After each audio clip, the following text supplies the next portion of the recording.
Good evening from New York. As the waiting continues for the Senate health care reform bill to be introduced for debate, more evidence tonight in our fifth story on the countdown that a clear majority of Americans are waiting for real reform. That means a public option.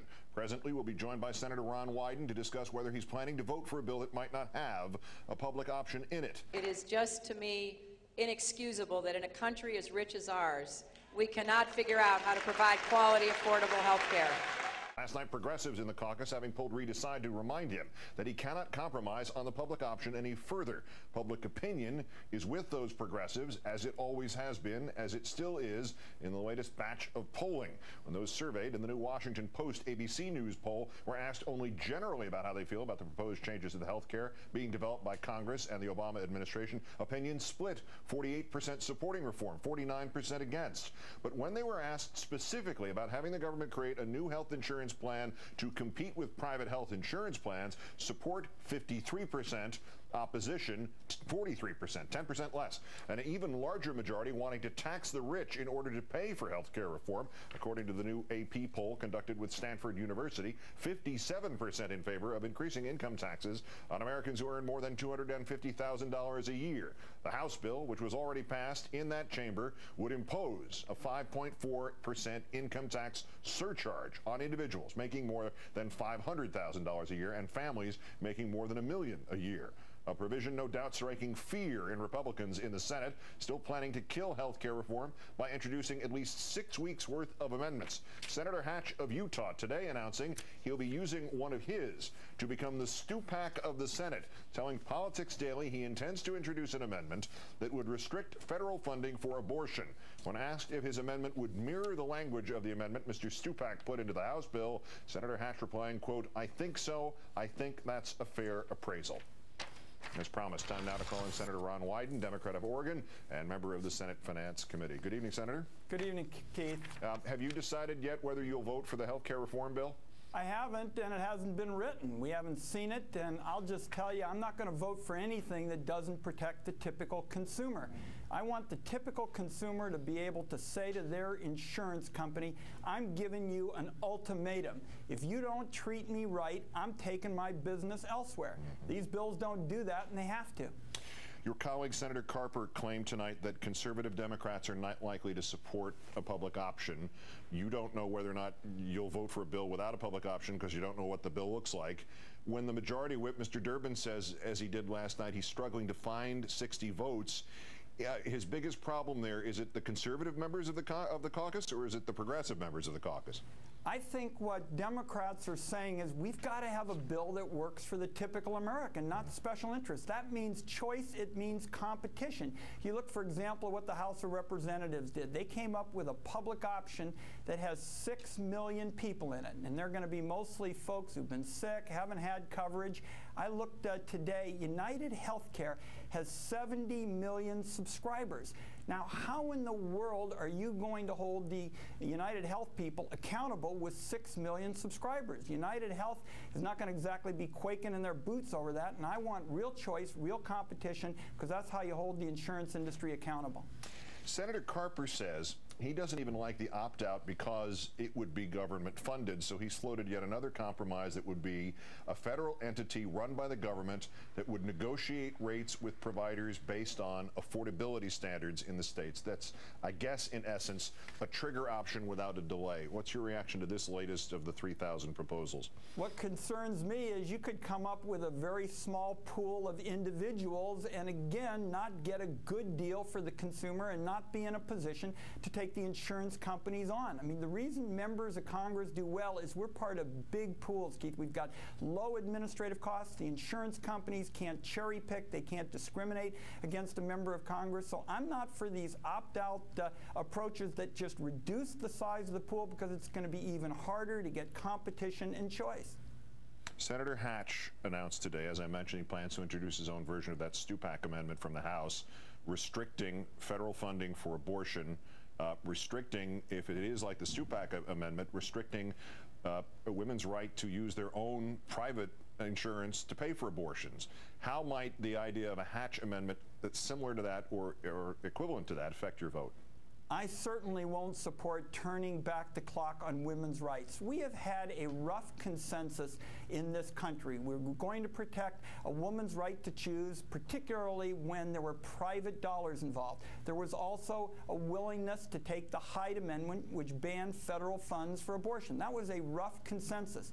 And unfortunately, the House is moving away from that. I won't support that because at this time in our history, turning the clock back on women's rights would be a huge mistake. Ultimately, Senator, at this point, the way things have gone, and I know this thing has been cyclical, and there have been ups and downs and highlights and lowlights for all these many months, and there will be those to come. But the way this thing is extrapolating out into the future, is it possible that progressives may have to ultimately oppose the bill that is about to be voted on in the Senate whenever that day comes?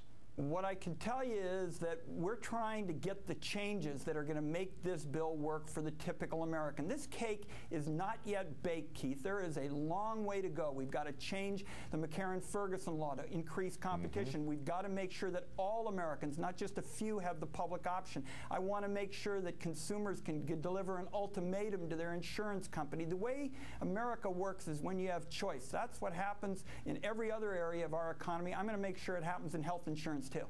Senator Ron Wyden of Oregon, great thanks for your time tonight, and good luck with the baking. Thank you. For more on the politics and the baking, let's call in our own Eugene Robinson, Associate Editor, Pulitzer Prize-winning columnist of the Washington Post. Gene, good evening. Good to be here, Keith. All right, how do you think this is going to play out? I mean, with baking analogies and all together, is it possible that conservative Democrats will not let the bill get the up or down vote on the floor of the Senate, or is it possible that progressive Democrats will wind up killing the bill? Well, you know, I've given up predicting on this thing, and I guess anything is possible. I have to believe that in the end, both conservative Democrats and progressive Democrats will realize that the prime imperative, if only in self-interest, political self-interest, is to get a bill done. And I think there's probably a way to finesse the Stupak language. I'm not sure what the Hatch language is going to look like. I think there's Senator Wyden is an expert in this field, and he raises many very good points that really haven't been addressed in the House legislation. I don't know if they're all going to be addressed in the Senate, and he may face a real choice. I don't know that he's going to get everything, all the reasonable things that he wants to see in the legislation. You mentioned the Stupak amendment. I couldn't have believed it was possible it was going to pass in the House. Do you think it's plausible that Republicans and enough Democrats would get a similar thing, a Hatch amendment, tacked onto this bill in the Senate? I think it's less possible in the Senate. I think Democratic senators they have statewide constituencies. They raise money in different ways from House members. They really have to listen to groups like NARAL and pro-choice groups that are a major and active and vocal constituency of the Democratic Party. And so it's difficult for me to envision them going the full Stupak. Now, and, you know, maybe there's some way you can insert some language that says, you know, we intend the Hyde Amendment to apply here, but fudges the way it actually applies. I think we've just, I hope you use it in future reference, full Stupak. I think that's a new, something for next year's Oxford phrase of the year. We had 1,000 people in New Orleans, as we mentioned, at the free healthcare clinic on Saturday. There's 700 already signed up for Little Rock this weekend.